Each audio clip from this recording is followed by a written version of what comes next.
This Tesla capable of beating this $250,000 Porsche GT3RS around a racetrack? I mean, EVs are heavy, they have poor range, and they're boring cars to drive. But Model 3s are becoming more popular with driving enthusiasts. This one was the fastest EV on Pikes Peak last year. Today, we're gonna go head-to-head battle to see if a Tesla can beat my favorite car of all time. Welcome to Donut. So we're in a Tesla. Yeah, we're on our way up to Streets of Willow. What's your initial thoughts inside this Tesla? This feels a lot like a mobile sim rig. Like, I don't know if the computer is giving me this road feel or if I'm actually feeling the road. The Model 3 in general, I believe, is the second most popular EV sold in America. Unfortunately. Now all the other manufacturers are copying this setup. I mean, it's weird not having buttons. So that's my first gripe when I get in a car like this. Like, you've changed so much of what a car is that you get what happened to me when I first got in here. That's gonna fold your mirrors, dude. Oh, dang it. Is this touch sense? Oh, you have to pull it. This should be the first 15 minutes of the video. All right, Justin, but gripes aside, if you've been to track day recently, you're almost 100% guaranteed to see a Tesla at the track, which is interesting because on paper, this thing doesn't inherently seem like it's gonna be a good track car. It's heavy. This thing's about 4,000 pounds. How much does the Civic weigh? Less than 3? Yeah, less than 3. 1,000 pounds, that's a lot of weight. That's like half of your mama. You gotta make up for that with more power. You need bigger brakes when you have a heavier car. Those brakes get hotter quicker. And then finally, the big elephant in the room, can't really just fill this thing up and go. Yeah, you gotta charge it. If you don't have enough for your whole day, then what are you gonna do? What are you gonna do? Regardless, Tesla sees the Model 3 as a track-worthy car. The performance version even ships with a dedicated track mode. Okay, so if we want to put this in track mode, there's a couple different profiles set up. We have a race preset and we also have a drift preset. There's a drift preset? Yeah, so you can change the handling by changing the balance of the car. Higher front bias results in increased understeer, while higher rear motor bias results in increased oversteer. The fact that they even know what oversteer or understeer is and put that in a display is kind of interesting. So I can see why this would become a track car. It's tunable. Yeah, I mean, name the number of road-going production cars where you can change brake bias. Like those F1 guys. Yeah. They're constantly changing their brake bias depending on the corner. See if it'll skid right here. Skid around the corner. Yeah. Hey, there we go. Yeah. Oh, look, Nolan's behind us.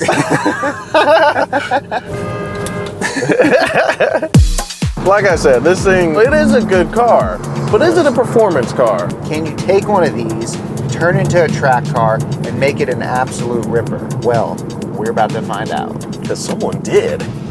'Tis the season for slam dunks and Christmas cheer. And today's sponsor, DraftKings, is here to bring a sweet holiday gift to all you new customers. Ho, ho, hold on to your hats, because right now, new customers who use promo code DONUT and bet just $5 on any wager will get $150 in bonus bets instantly. So go download the DraftKings app right now. If you're already signed up for DraftKings, no problem. All customers can get a no sweat bet, meaning you get a bonus bet back if your same game parlay / SGPX bet doesn't hit. Max reward, limits apply. Sorry, you can't win all the money. Are you a fan of multiple teams and want to bet on all of them? Well, combine multiple bets together like a well-coordinated play for a chance at an even bigger payout. Download the DraftKings Sportsbook app now and make your holiday season a winning one. Remember, new customers, use promo code DONUT and bet just $5 on any wager. Get $150 in bonus bets instantly. That's promo code DONUT only at DraftKings Sportsbook.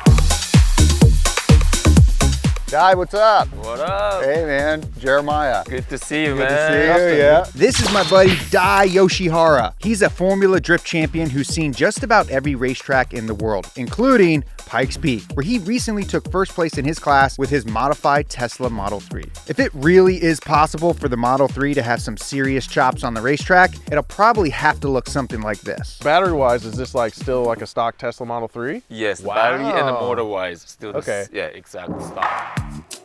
Even though the central components of this car are bone stock, it does have a few key upgrades that make it a machine that's capable of tackling Pikes Peak. The most obvious is all the aerodynamic components. Big splitter in the front and a big wing in the back. But the most important is the upgraded cooling system for the battery pack. So this is the radiator, this is the duct that the air goes through. Oh! That's about it. See, with a hill climb like Pikes Peak, battery range isn't really a concern. Instead, the biggest limiting factor is batteries overheating. As the temperature of the batteries get hotter, the performance of the car goes down significantly. So it's not a mileage thing, it's just like a abuse kind of thing. Yeah, it's like a short amount of time if you push on it too hard, and then it gets like almost like a limp mode. Another super important mod is all the weight reduction Dai and his team have done to this car. Carbon fiber mirrors, carbon fiber doors. Oh, wow. Dry carbon. Oh, nice. Okay, cool. Since most of the weight comes from the battery, it'd be almost impossible to get it anywhere close to a traditional sports car. But they still managed to lose around 400 pounds. Do you think that there's a future of cars like this built to be like a track day car? Yeah, definitely, because you've seen the truck that has a supercharger these days, like Baton Willow and Laguna Seca has a supercharger. It's gonna be the thing for sure in the future. Model 3s coming to a track near you. In order to get a sense of how much different this car is from the base Model 3 we drove earlier, I'm gonna go take a couple slow laps around the track with it. You've driven this truck a lot, right? I guess. Yeah, it's interesting hearing no engine noise, Yeah. just all tire rumble. I mean, to be honest, it doesn't feel like too crazy of a race car. No, it's You know? not. So like I said, this is very easy to drive. I mean, especially you don't have to do like shifting or anything. The steering feels really good. Yeah. It's pretty responsive, how you said before. Yeah. And this is a street legal car, yeah? It is technically. So you could technically build something like this, daily drive it, and then take it to the track. Here's the thing though, we actually today got the ultimate daily driver, a GT3RS. So what we're gonna do is we're gonna put this car in a head-to-head battle against that GT3RS and see which one comes out on top. That's totally cool. Let's turn this thing around. That's right, we're about to do a head-to-head track battle between a $250,000 Porsche and a modified EV. Now, in a typical time attack scenario, I would want to take several laps around the track to dial everything in and get comfortable with the car. However, the Model 3 here is pretty limited in terms of how long it can operate at peak performance. So to make this a fair competition, I get one hot lap in the Porsche and one hot lap in the Tesla. Time to go to work.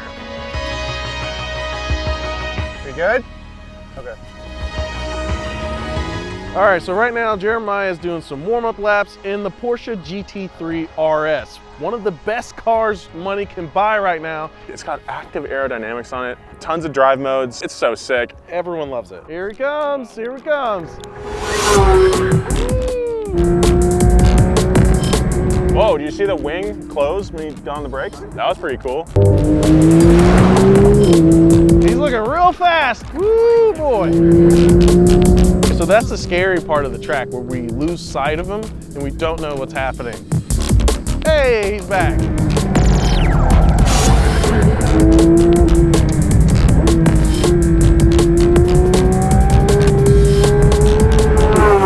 Here we go. What's the time? 1:21.3. That's really fast. And that's a car you can buy and drive off the lot. Not bad, dude. This thing rips. Dude, that car's so fun. You have a good time? I had a great time. Anything under the 120s is pretty good. Let's see if we have an even faster car in an EV platform. What we're worried about here is peak battery performance. We get one chance at this. Pretty much. It's gonna be hard, but hopefully it'll be up there. Yeah. He's coming around here. Dude, there's no sound. No so sound weird. whatsoever. It's hard to gauge how fast he's going because I know, no sound. no sound. But I mean, he's going, yeah, that's quicker on that. Yeah. It definitely looks good.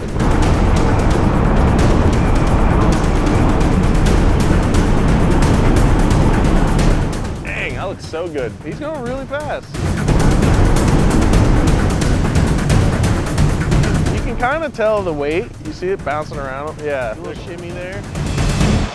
Woo! So, moment of truth. By my count, that was a 121.87. Oh, pretty fast. That's pretty fast. Yeah. Hey! How was it? 121.8. I tried my best. But still, that's great. It was a lot of fun. It's this weird experience though, because you're not having to like work as hard because you're doing less. Like it's all about driving, like focusing on driving and like hitting your lines. Dude, Dai, thank you so much for letting me drive this thing, man. Yeah. Thank you so much for watching. Dai, thank you for coming out. Thank you. And thank you so much to Evasive Motorsports for lending us your amazing machine right here. Make sure you hit that subscribe button. Check out all our videos on this channel. Dai, where can we find you? I do all the social media, so like Instagram, Facebook, YouTube. Awesome. Dai Yoshihara, that's it. See you next time.